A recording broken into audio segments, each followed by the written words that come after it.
ഒരു കുടുംബത്തിന്റെ വിശേഷങ്ങളിലേക്ക് ഇതാ ഒരു എത്തിനോട്ടം.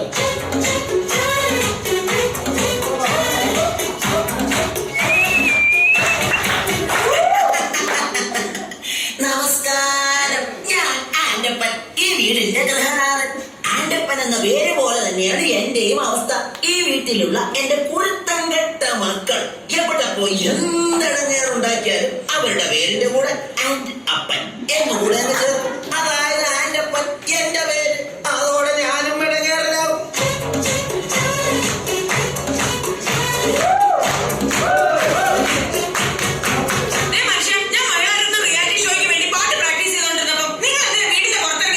ഞാൻ പുറത്തിറങ്ങി നിന്നില്ലെങ്കിലേ നാട്ടുകാരി വിചാരിക്കും ഞാൻ നിന്നെ പിടിച്ച് തല്ലിയിട്ട് നീ കിടന്ന് കരയുകയാണെന്ന്.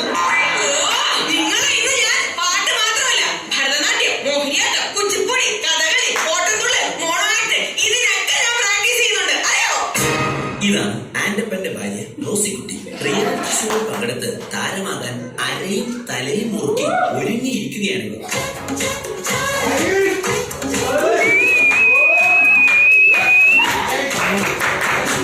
അപ്പച്ചനും അമ്മച്ചക്കും മൂത്ത മകൻ കാർത്തികൻ മാത്തുക്കുട്ടിയുടെ 1000 അഭിവാദനങ്ങൾ.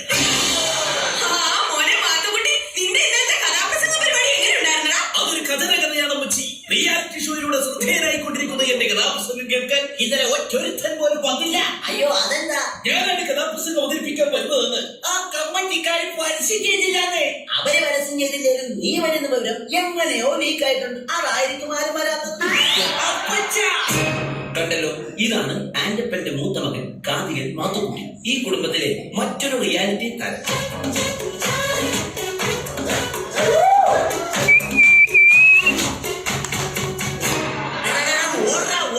എന്റെ കൺമുമ്പിൽ കണ്ടുപോയത് അവന്റെ ഒരു ഒടുക്കത്തെ സിനിമാറ്റിക് ഡാൻസ്. എന്താ ചെയ്ത്?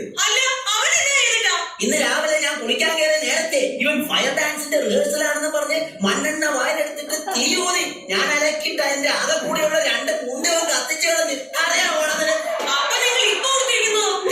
ഇത് നിന്റെ അടിപ്പാവാടയാ.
എന്റെ അമ്മച്ചി നല്ല ഒന്നാന്തര എഴുത്തുകാരിയാ. അമ്മച്ചിയുടെ കഥ വരെ നിങ്ങൾ വായിച്ചിട്ടുണ്ടോ?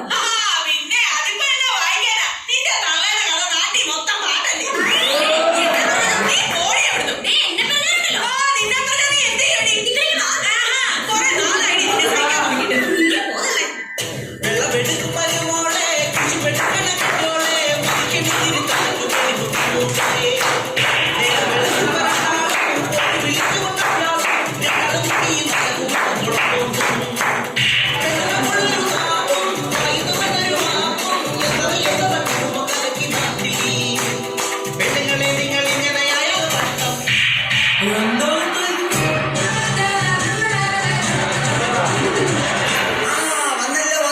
എല്ലാത്തിനും കുറ്റം പറയണ എന്റെ പൊന്നാരളിയെ വന്നല്ലോ. എന്തായാലും പെങ്ങളെ മോളെ തല്ലുന്നത് അപ്പനായാലും ഭർത്താവായാലും ഒരു താളവും ബോധമൊക്കെ വേണ്ടേ? എന്റെ പൊന്നളിയെ എരിയുന്ന നീര് എന്നെ ഒഴിക്കാതെ ഒന്നും കടന്നു പോകുന്നുണ്ടോ? അങ്ങനെ ഷഡ്ജം ഒന്ന് ഇറങ്ങി പോടാ.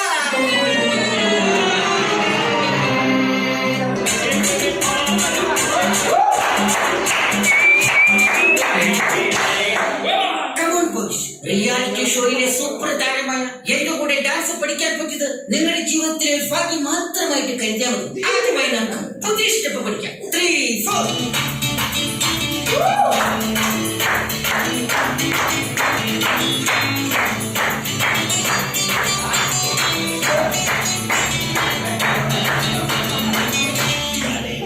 അപ്പൊ ഇപ്പൊ മനസ്സിലായി?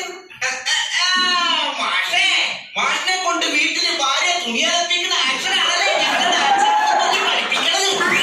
ഈ സ്റ്റെപ്പ് നിങ്ങൾ അടിച്ച് തകർക്കും. 3, 4.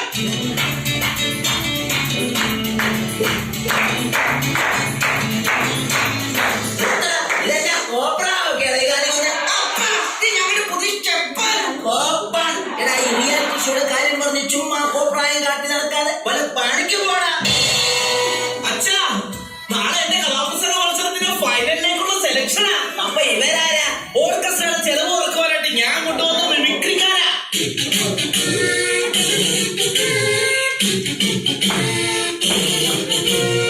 എടാ മാത്തുക്കുട്ടി, നിന്റെ കഥ ഇതുവരെ അമ്മച്ചി കേട്ടില്ലല്ലോടാ. നിങ്ങൾക്ക് വേണ്ടി കഥയുടെ ഒരു ചെറിയ ഭാഗം ഞാനിവിടെ അവതരിപ്പിക്കുകയാണ്. കാറ്റ് വീശി.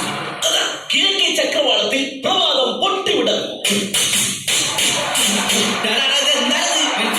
സുപ്രഭാതം പൊട്ടിപൊളിക്കുന്ന സൗണ്ടാണ്. 1970 കോമഡിയായിട്ടാവും വരും. എടാ പൊന്നുമോനെ, നീ കഥ പറ. ഇനി കഥയുടെ സുപ്രധാനമായ രംഗമാണ് ഞാനിവിടെ അവതരിപ്പിക്കുന്നത്. അതിന് നമ്മുടെ കഥാനായകൻ കഥാനായികയുമായി കണ്ടുമുട്ടുന്നു. ഒരു ഉറച്ച തീരുമാനമെടുക്കാൻ നായകന് സാധിക്കുന്നില്ല. നായകന്റെ കൂടെ പോകണോ അതോ തിരിച്ച് വീട്ടിലേക്ക് പോകണോ എന്നൊരു തീരുമാനമെടുക്കാൻ നമ്മുടെ നായകർക്ക് കഴിയുന്നില്ല. നായകന്റെ കൂടെ പോകണോ അതോ വീട്ടിലേക്ക് പോകണോ? വീട്ടിലേക്ക് പോകണോ അതോ നായകന്റെ കൂടെ പോകണോ? നായകന്റെ മനസ്സും വീണ്ടും മതിയിലായി. അവൻ ചിന്തിക്കുകയാണ്, നായികയെ കൂട്ടി വീട്ടിലേക്ക് പോകണോ അതോ ഒറ്റയ്ക്ക് പോകണോ? നായികയെ കൂട്ടി വീട്ടിലേക്ക് പോകണോ അതോ ഒറ്റയ്ക്ക് പോകണോ? അങ്ങനെ പ്രതിസന്ധിയിലായ നായകൻ ദുഃഖഭാരത്താൽ പുഴയിലേക്ക് എടുത്തൊരു ഒറ്റ ചാട്ടം. വെള്ളത്തിൽ നിന്നും ഇങ്ങനെ മുങ്ങിപ്പൊങ്ങിക്കൊണ്ട് അവൻ കരയിൽ നിൽക്കുന്ന നായികയെ നോക്കി പറഞ്ഞു.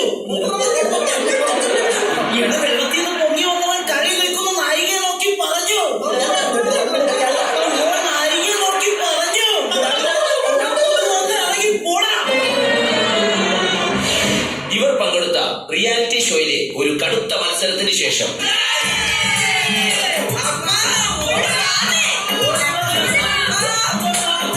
എന്നതാ മക്കളെ കാര്യം? എന്റെ പൊന്നപ്പ, റിയാലിറ്റി ഷോയിൽ എല്ലാ ഐറ്റത്തിലും ഞങ്ങൾ എല്ലാവരും ഫൈനലിലെത്തി.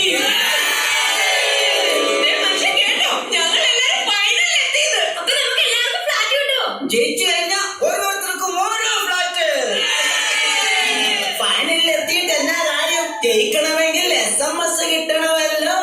അതിനുള്ള വഴി ഞങ്ങൾ കണ്ടിട്ടുണ്ടല്ലോ. അതെന്താണ് ആ വഴിയൊന്ന് പറഞ്ഞു തന്നാട്ടെ. അടിച്ചോടിക്കോ പച്ചന്റെ കയ്യിൽ സാധനം.